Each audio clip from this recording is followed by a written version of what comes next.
करमाळ्यामध्ये संगोबा मंदिरामध्ये 90 जण अडकले आहेत। या 90 जणांची सुटका करण्यासाठी इथे फायबर बोट आणण्यात आली होती, मात्र पाण्याचा अंदाज न आल्यामुळे ही बोट या ठिकाणी अडकून पडली आहे।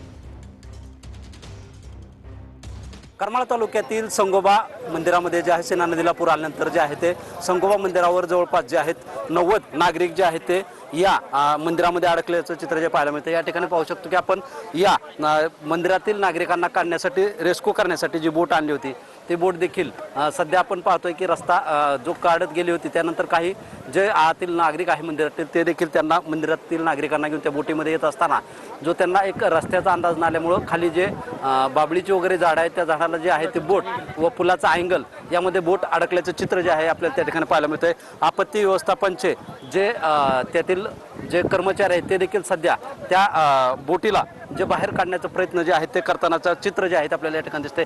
या ठिकाणी स्वतः करमाळ्याचे तहसीलदार असतील, तसेच इथे प्रशासनाचे अधिकारी असतील, पोलिसांचे कर्मचारी असतील, हे देखील त्यांना बाहेर काढण्यासाठी जे आहे ते शर्थीचा प्रयत्न करण्याचं चित्र पाहायला मिळतं। आपण शीतलकुमार मोठे, TV9 मराठी, करमाळा, सोलापूर।